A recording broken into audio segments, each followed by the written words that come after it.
আপনারা বিজেপি ছেড়ে তৃণমূল কংগ্রেসের পতাকা ধরলেন, কি বলবেন এই প্রসঙ্গে?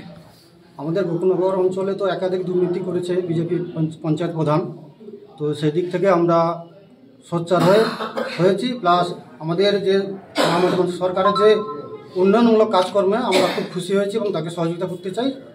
তাছাড়া আজকের যে বিরোধী দলনেতা শুভেন্দু অধিকারী যে আজকের মন কি বাত শুনছে, কিন্তু গোকুলনগর অঞ্চলে যত দুর্নীতি হচ্ছে সে মানুষের মনের কথা শুনতে পাচ্ছে না।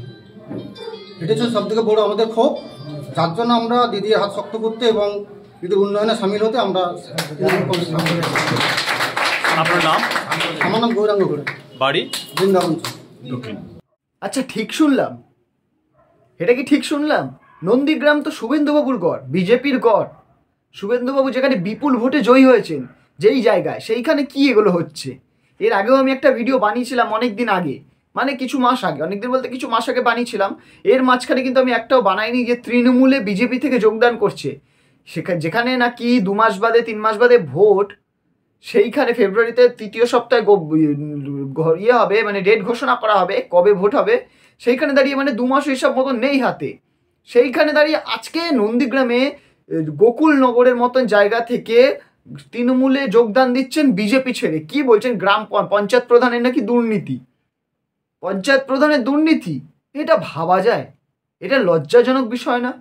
যেখানে দাঁড়িয়ে মানুষ একসেপ্ট করেই নিয়েছেন শুভেন্দুবাবুই হয়তো মুখ্যমন্ত্রী হবেন আমাদের রাজ্যের এবার, সেখানে দাঁড়িয়ে যদি শুভেন্দুবাবুর গড়েই এইরকম অবস্থা হয়, তাহলে বাকি রাজ্যের কী অবস্থা, বাকি গ্রামের কি অবস্থা হবে, বাকি এলাকার কি অবস্থা হবে? মানুষ তো ভেবে বসে আছে, আমরা তো সবাই ভেবে বসে আছি শুভেন্দুবাবুই হয়তো এবার মুখ্যমন্ত্রী হবেন, গ্যারান্টি। যেভাবে চারপাশে ঘটনা ঘটছেন দেখা যাচ্ছে ভিডিওতে, আমরা তো আজকের দিনে সবই সোশ্যাল মিডিয়াতেই দেখি। সোশ্যাল মিডিয়াতে আমরা যেটা দেখছি শুভেন্দুবাবুই মনে হচ্ছে, কারণ না সবাই চাইছে, হয়তো অনেকেই চাইছে, সবাই না অনেকে চাইছে, সবাই চাইছে না অনেকে চাইছে যে শুভেন্দুবাবু মুখ্যমন্ত্রী হোক। এবার আপনাদের কি মতামত? আপনাদেরকে আমি প্রতিটা ভিডিওতে জিজ্ঞেস করি, কিন্তু আপনারা কেউ উত্তর দেন না এই ব্যাপারটা নিয়ে। কি ভয়ে উত্তর দেন না যে কাকে চাই বা চাই না? ভয়ে উত্তর দেন না নাকি? একটু প্লিজ ভয় দিন না। কি আছে, মানুষের মতামত দিতেই পারেন আপনারা যা, আমরাও তাই, ওনারাও তাই। ভগবান কেউ নয়, অ্যান্সার তো দেওয়া যেতেই পারে। স্বাধীন দেশে আমরা বাস করি, আমাদের নিজস্ব মতামত আমরা দিতেই পারি, বাজে কিছু না বলে, বাজে ভাষা না ইউজ করে আমরা বলতেই পারি। তো আপনার মাননীয়াকে পছন্দ নাই হতে পারে, প্রধানমন্ত্রীকে পছন্দ নাই হতে পারে, ভদ্রভাবে বলা যায়। কিন্তু শুভেন্দুবাবুকে না পছন্দ হতে পারে, যে আমাদের মতামত এটা আমরা বলতেই পারি, কিন্তু বাজে ভাষা প্রয়োগ করে নয়। আমি আবারও বলছি যে হ্যাঁ, আমার মাননীয়ার ওই কাজটা ভালো লাগে না, বা প্রধানমন্ত্রীর ওই কাজটা ভালো লাগে না, শুভেন্দুবাবুর ওই কাজটা খুব ভালো লাগে, এরকম কিছু বলতেই পারি আমরা, এটা তো আমাদের অধিকার।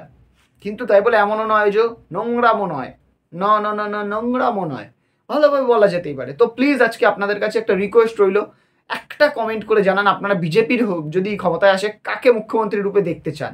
আর আপনারা কি চান এটাও বলুন যে মুখ্যমন্ত্রী চেঞ্জ হোক, মানে রাজ্যে সরকার চেঞ্জ হোক, এটাও কি চান? আপনারা আপনাদের মূল্যবান মতামত কমেন্টে জানান। দেখা হচ্ছে পরের ভিডিওতে। আর হ্যাঁ, ভিডিওটা যদি ভালো লেগে থাকে একটা লাইক করে দিন, আর হ্যাঁ, চ্যানেলটাকেও সাবস্ক্রাইব করে পাশে নোটিফিকেশন বেলটাকেও বাজিয়ে দিন। দেখা হচ্ছে পরের ভিডিওতে। আজকের মতন টাটা।